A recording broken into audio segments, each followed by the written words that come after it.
Let's talk about the year 1947. For modern India, it's this moment of incredible contrast. On one hand, it's a time of unimaginable tragedy, but on the other, it's also the setting for a political miracle. It's the story of how a nation was violently ripped in two, while at the very same time, it was being stitched together against all odds. And so much of this story starts right here.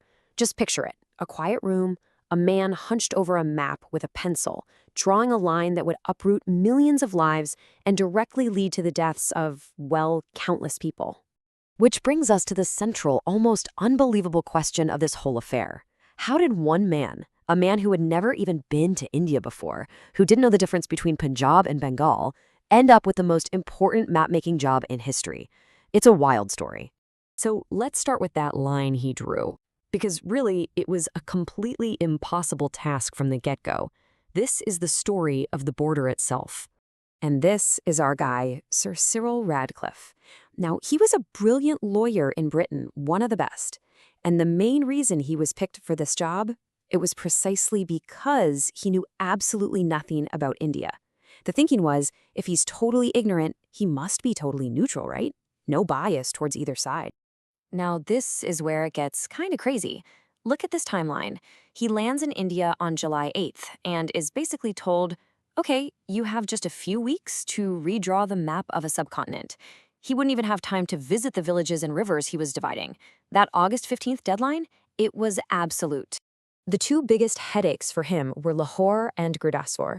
Lahore was tricky. It had a small Muslim majority, but the city's economy was almost entirely run by Hindus and Sikhs.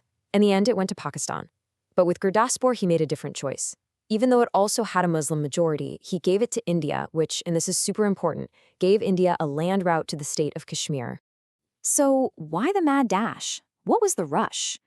Well, this quote from the British leadership really says it all. After years of a divide and rule strategy, things were getting chaotic, and they just wanted out. Fast. This divide and quit plan would have absolutely devastating results. And those results weren't some far-off consequence. They were immediate, and they were brutal. Let's look at what that hastily drawn line actually meant for the people on the ground. 2 crore. That's 20 million people. Think about that for a second. Radcliffe's line forced 20 million people to leave their homes, creating the largest migration in all of human history. And in the middle of all that chaos, violence just exploded. The numbers are hard to even wrap your head around. Hundreds of thousands, lakhs of people were killed. You know, the horror of it all is perfectly captured by something known as the ghost trains. A train would pull into a station, but it would be completely silent. No one would get off. And when the doors were forced open, they'd find it filled with dead bodies, with a message sometimes painted on the side. And these trains, they were going both ways. Now, while Punjab was on fire, the British were having nightmares about another city, Calcutta. The Viceroy, Lord Mountbatten, feared a bloodbath he couldn't possibly control. So in desperation, he turned to one man, Mahatma Gandhi, and said this to him. He believed Gandhi's moral authority was the only force on earth that could stop the coming slaughter.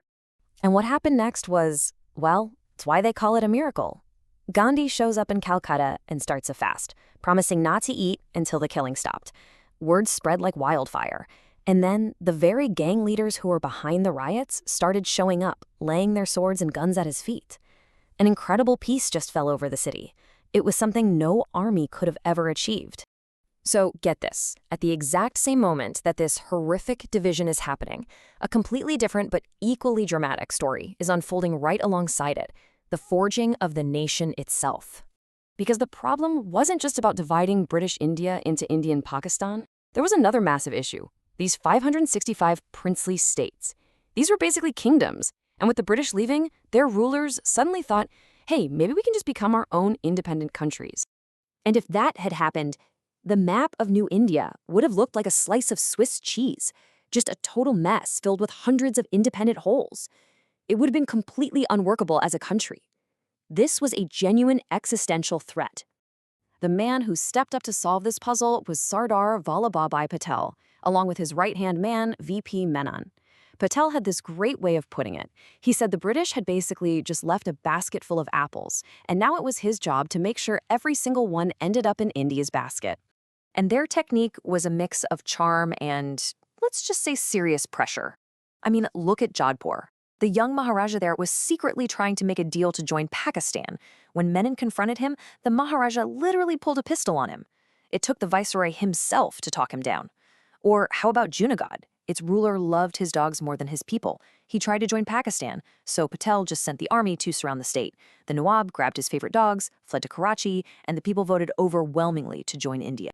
And that brings us to the final and by far the most difficult piece of the puzzle. The one that would define India's borders and its conflicts for pretty much the rest of history.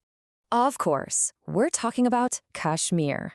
The ruler, Maharaja Hari Singh, had been dreaming of making Kashmir an independent country.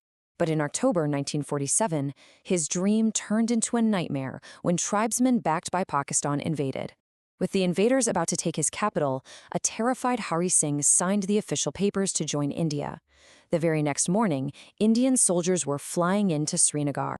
Here's the thing. The invaders probably could have captured Srinagar's airport, which would have been a game-over moment. But on their way, they stopped in the town of Baramulla to loot and plunder.